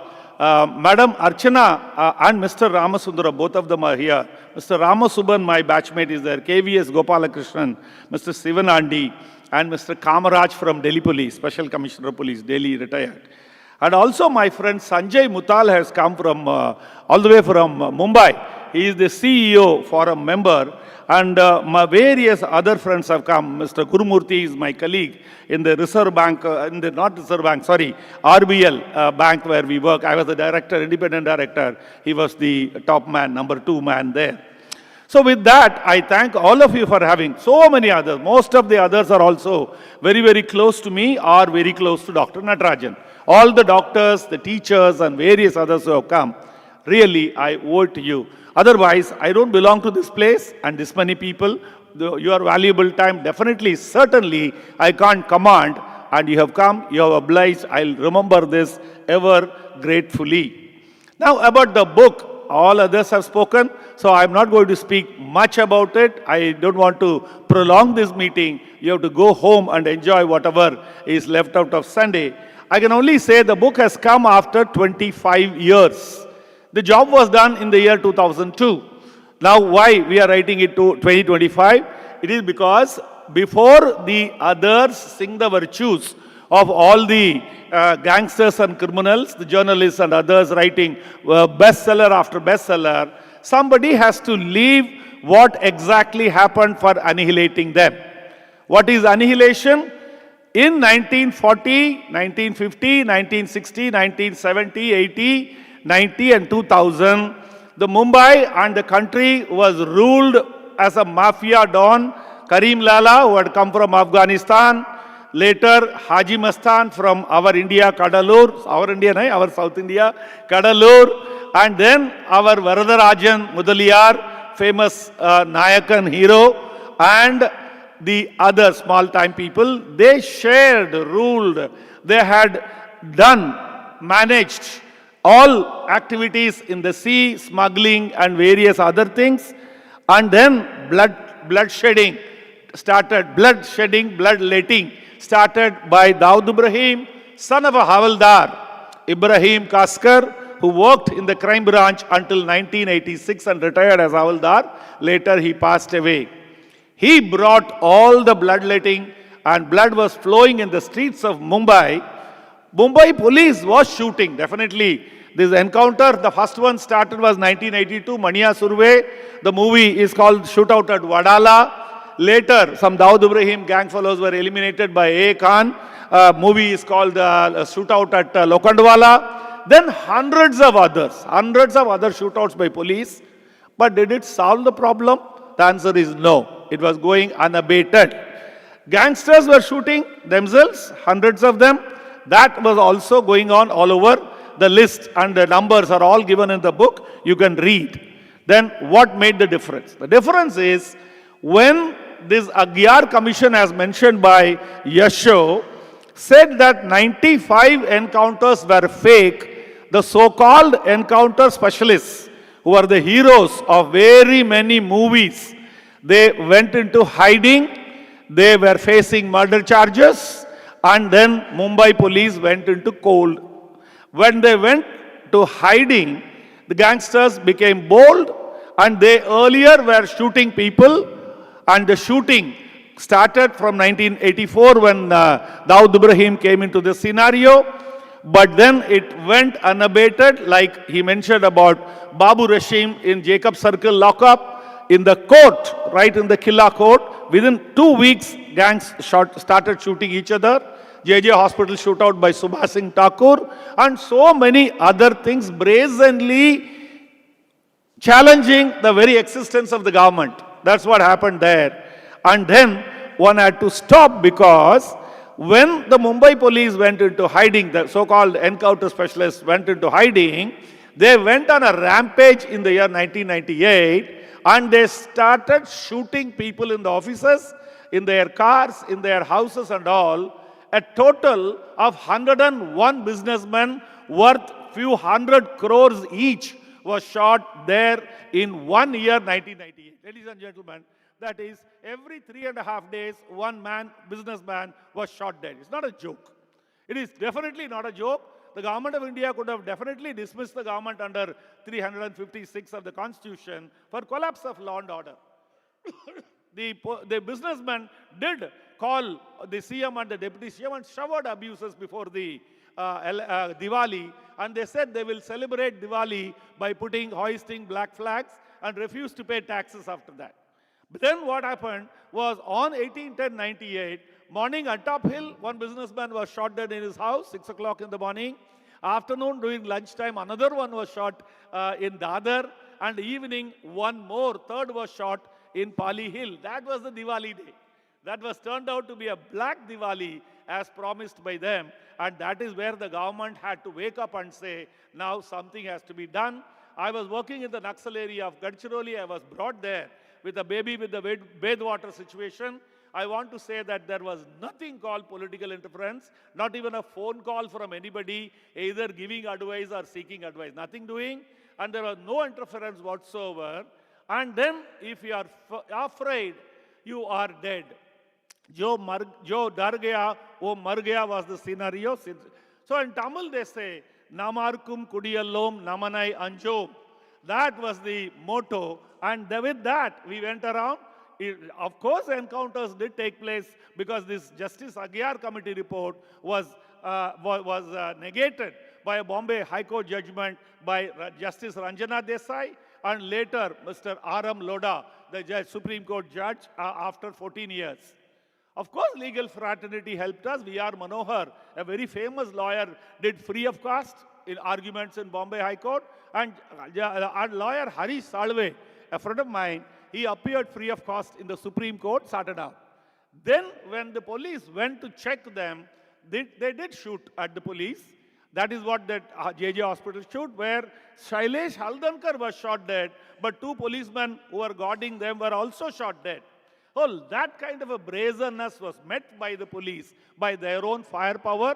Encounter of 238 in number did happen under Section 100 of the Indian Penal Code, and nothing. There wasn't any allegations or anything like that. Okay, that is not the Brahmastra.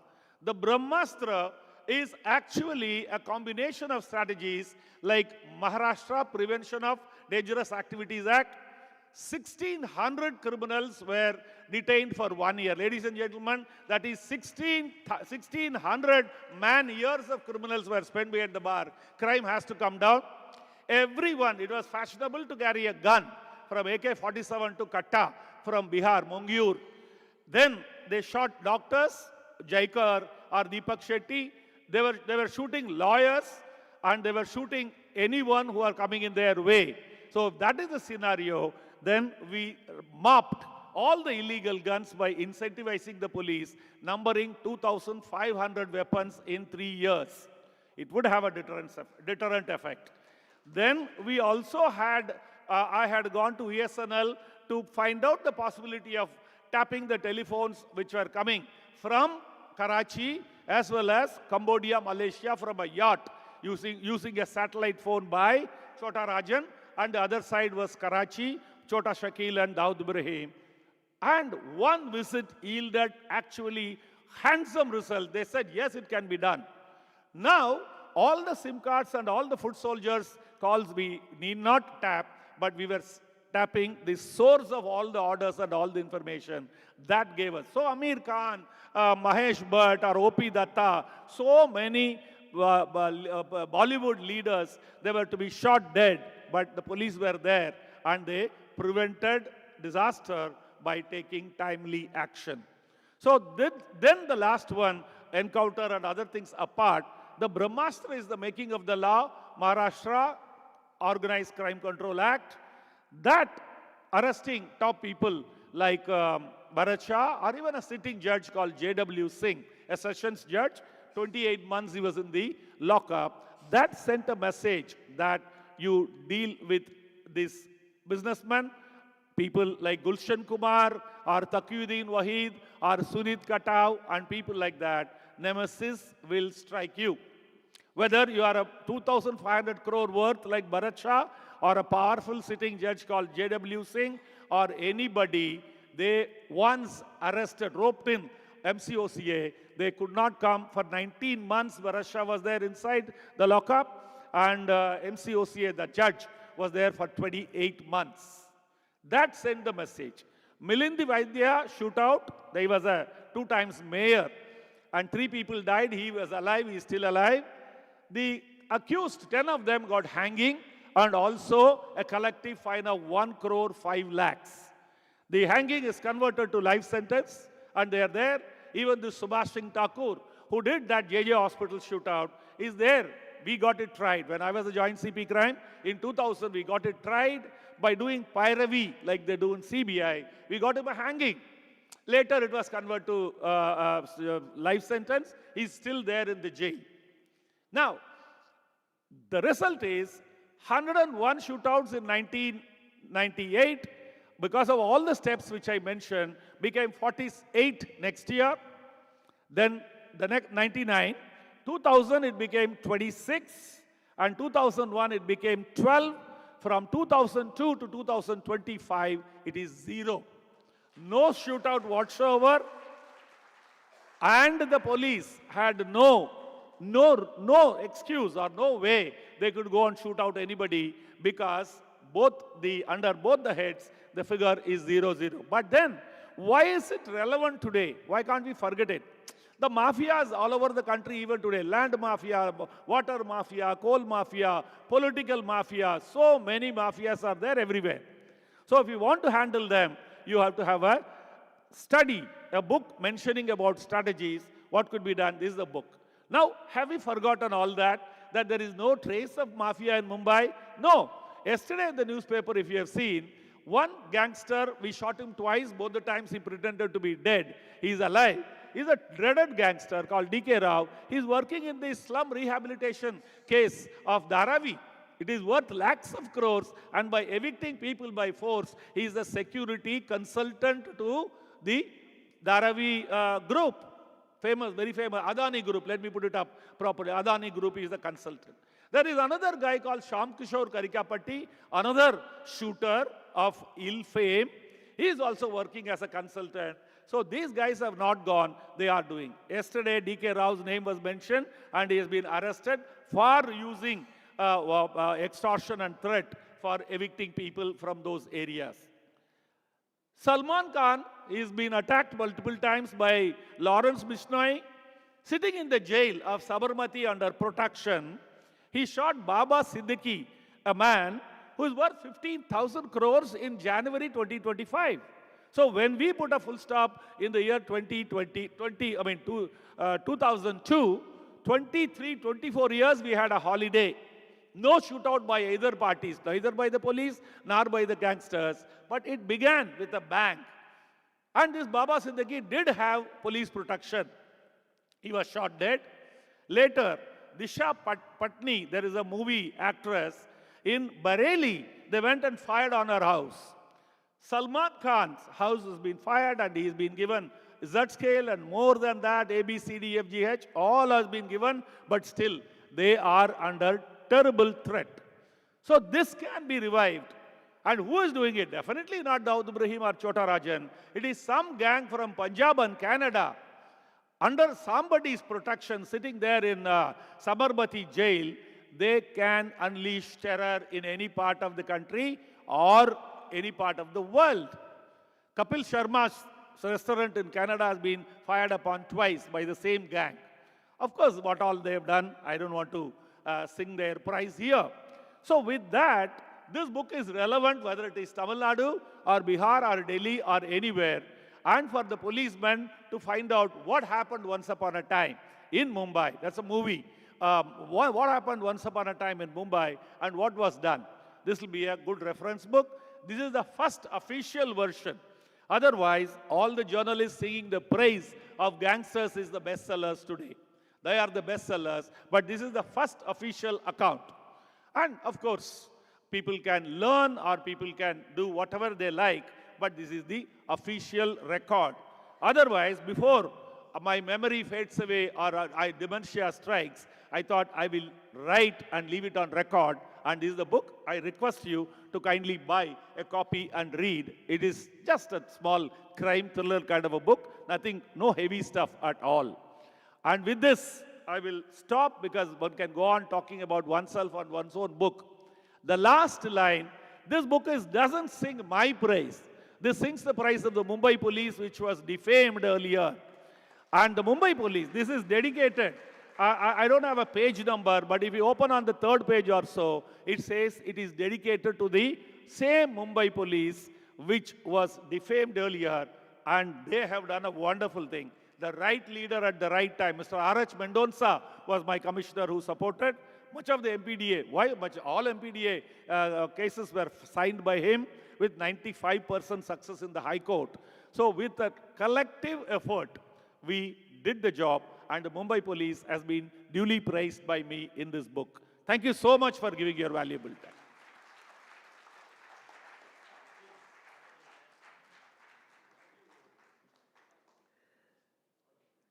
அச்சம் என்பது மடமையடா, அஞ்சாமை திராவிடர் உடமையடா, ஆறிலும் சாவு நூறிலும் சாவு, தாயகம் காப்பது கடமையடா. These verses were immortalized in Tamil film history, and I borrow those verses to describe the bravery of our beloved chief guest. Not just this, Bharadiyar had said, தனி மனிதனுக்கு உணவில்லையேல் இந்த ஜகத்தினையே அழித்திடுவோம். The reason for my telling this, தனி மனிதனுக்கு உணவில்லையேல் இந்த ஜகத்தினையே அழித்திடுவோம், is because his favorite author, Thiruvallur, here I have to make a remark. There are 1,330 Tirukurals which all of us know. Do you know that our chief guest has memorized all 1,330 Tirukurals? Therefore, when you memorize Tirukural, you will never have dementia or Parkinsonism. Therefore, I request you, sir, to come out with another book. You should come out with another book. Because Thandai Periyar says, நம்மால் முடியாதது யாராலும் முடியாது, யாராலும் முடியாதது நம்மால் முடியும். Thandai Periyar has already energized this Tamil community, sir, and with the same bravery, we share our accolades. We shower you with our goodwill, and we hope and pray that you remain an inspiration for the coming generations. The biggest problem with our society, dear friends, is that we have wrong role models. People are very happy when they see a fellow going around with a white, well-pressed khadi shirt, revealing half of his inner wear, and one photo of one favorite politician, whoever it may be, and he goes around doing nothing, and people respect him. Children are amused, and later they are bewildered, and then they think, maybe I should also go around with a shirt which is well pressed and the photo of some leader and go around throwing my weight. That is why they say, நட்பு என்பது நறுமணம் போல நட்பு என்பது நறுமணம் போல ஒட்டிக்கொள்ளும். நட்பை ஜாக்கிரதையாக தேர்ந்தெடுங்கள். Dr. Natarajan is one good example. He chose a good friend and he has become a good man. Now through this book, I hope and pray that everybody becomes a friend of our DGP, Mr. Sivanandam sir. And he should be a role model for our children. The next time you ask somebody, a child should not say, "Na North Madras la dada aga pora." Instead of that, he should say, "Our shoot panna நிறைய பேர்னால அவர் Don ஆகலடா, அவர் shoot பண்ண எல்லாருமே Don தான்." So that is the kind of accolade Mr. Sivanandam sir deserves. And now I request Mr. Ramki to honor our chief guest. Dr. Natarajan sir. Mr. Sampath, please keep the mic ready because I wanted to go around and the audience can ask some questions in case they have any.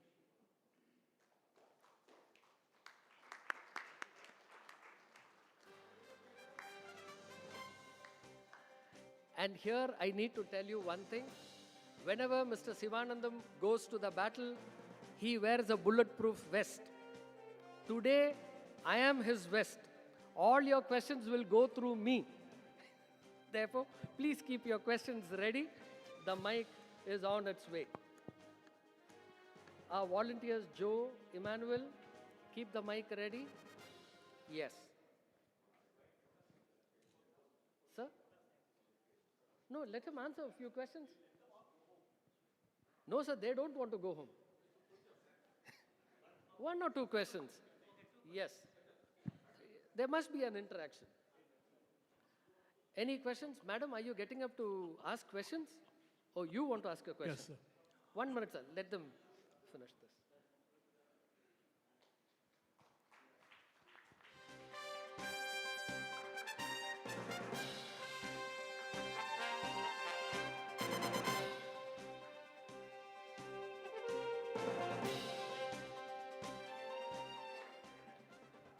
Sir, your question. Sir, you can go ahead. Yeah. Sir, namaskaram, sir. I am Ramesh here. Back. I am Ramesh.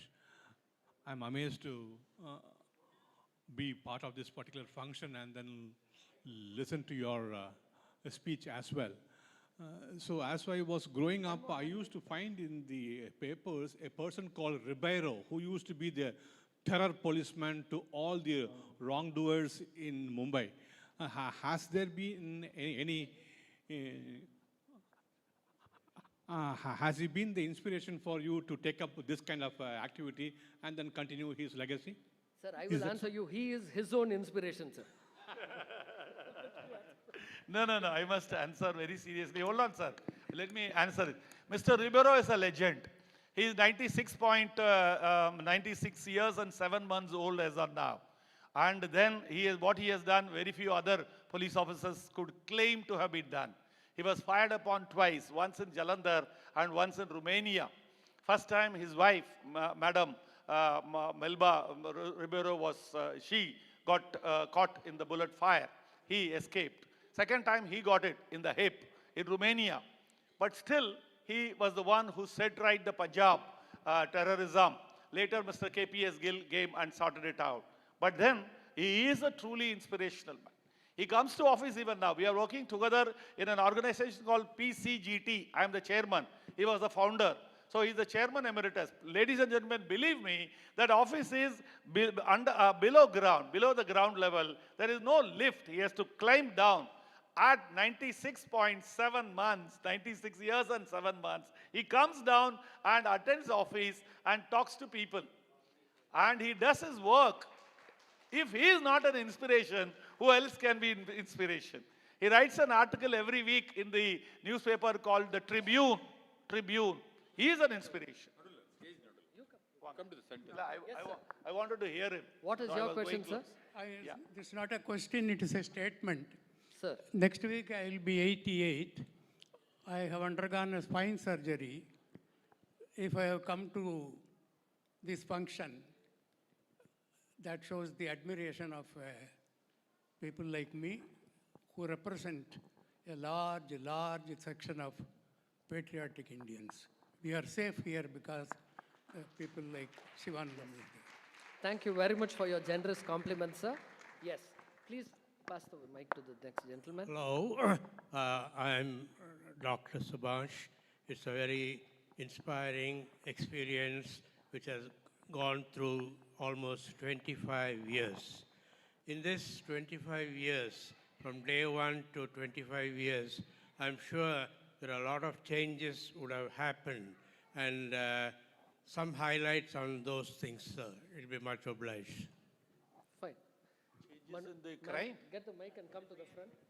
Sir, in the last 25 years, things have changed. Today, doing a cyber crime is better than doing an organized crime or bringing narcotics or weapons and all that. Last year in India alone, registered cases, the losses is amounting to 22,282 crores is the loss which is registered. Unregistered, we don't know. So if these people can switch over to that kind of an activity, they don't have to face any bullets. Neither they have to kill anybody nor get killed. So cyber crime is the most lucrative crime today. And last year, that was 2024, in 2025, add 20% to the losses of 22,282 crores. If that could as well be mafia driven, whether it is Russian mafia or some other. For example, all the exams we conduct here, Russian mafia does come and beam the answers to those boys who are paying enough in India. So these are all activities they are doing. I mentioned about SRA, that is slum rehabilitation projects in Mumbai. It is worth lakhs and lakhs of crores when builders go there and do this kind of mafia, new mafia or old mafia is actively involved in that. So this is a new one. But anyway, narcotic supply or gun running and various other rackets, even cricket betting is a fantastic revenue yielding model for all the gangsters. Thank you, sir. Any closing remarks from our senior police officials? If they ask questions, I can't answer. Okay. So we'll let them. We'll Let them go. No, I just wanted to say that I didn't want to take more time, but I'll take only 30 seconds. Shivanandan is like he built training center for police. He called late Rishikumar Pandya, who was a management expert. Dr. Rakesh Shinna was actually a gynecologist who had a success institute to train police. And I don't think, I have not attended because of him. I used to go and attend a place called Manthan in Thane and many places. I mean, he used to be teaching the police how to, management lessons were given to them. And he himself, that's why I made him a faculty in the All India Ophthalmic Society Leadership Develop Program. He started school, hospital, homes for the police family. And I think I still know that a very old, dilapidated building in Thane was converted to a modern school, which the school ranks first school run by some Gupta family. But what he created is only they pay 25% of the normal fees, the police constables' children, so that one of the reasons he didn't mention, he wants to finish the hunger so that the hunger produces crime, and that is because they want more money, they become greedy. And in many movies they show the fellow steals the bread and he's not caught, he runs away and then becomes a criminal. He's a police officer with compassionate leadership for the police and the families, and that's how he teaches the ophthalmologist also. So he knows all the ophthalmology politics, what we do. And apart from that, now every 2 days he's giving a talk on cybercrime to the school, colleges. 10 years back when he gave in, first time I attended in V School of Management, I used to wonder what is the problem. But there was a problem in Frankfurt, entire Germany airport was totally cyber crime attack, and the Berlin airport came to a standstill, and they are still not able to recover. So I think they are taking ransoms from the airlines, from the city, and like that I think we are losing money. So he's creating awareness, because every day some doctors losing money because of all share only something like digital arrest, all that he gives a talk. So I think lots to learn from him. Definitely. So that was Dr. Natarajan's closing remark, which can be very succinctly put in Tamil. Thirudanai paarthu thirunda vittal, thiruttinai tadukka mudiyadu. So on this note, I request Akshay to deliver the vote of thanks, and I request the audience to stay put, because after the vote of thanks, those who wish to purchase a book can come, bring the book, get it signed by the author and take it along with them. Because believe me, someday this signature is going to be worth more than the cost you're paying for the book. It'll be a premium book. Please use this opportunity to encourage a great soul like Mr. Sivanandam. Akshay, vote of thanks.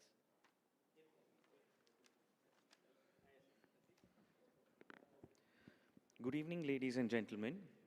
It's my privilege and honor to deliver the vote of thanks on behalf of Sundaram Natarajan Blind Free India Foundation. On this wonderful occasion, the release of the book authored by our esteemed D. Shivanandan sir. First and foremost, I would like to express my deepest gratitude to all the distinguished speakers for sharing their valuable thoughts and making this evening truly memorable. Our heartfelt thanks to Dr. Mohan Rajan sir for inspiring and insightful words that set a positive tone for the evening. Special thanks to Mr. Yashovardhan Azad ji for your encouraging address and for sharing your experience that resonated so deeply with all of us. We are immensely grateful to Dr. R.K. Raghavan ji for his thought-provoking speech and for honoring us with his presence here today. Our special appreciation goes to M.K. Nair sir, whose special address was so gracefully read by Dr. Chandramouli ji, and also Dr. Mohammad Sai sir for emceeing this event so perfectly. Can we have a round of applause for our MC, please? Dr. Mohammad Sai sir. I would also like to extend our warm thanks to Dr. S. Natarajan for his vision, leadership, and for bringing together this esteemed gathering under the banner of Sundaram Natarajan Blind Free India Foundation. And of course, our gratitude to Dr. D. Shivanandan sir, the author of the day, for sharing with us this book that promises to inspire, educate, and guide many more in the days to come. Our heartfelt thanks to all the dignitaries, invitees, members of the press, and each one of you in the auditorium for your presence and encouragement. A special word of appreciation to the organizing team, volunteers, and staff who worked tirelessly to make this event a success. And also a special thanks to Madras Kishan College School for giving us this auditorium. On behalf of everyone here, I'd like to thank once again all of you for being here present and taking your time out. Thank you, and please stand up for National Anthem.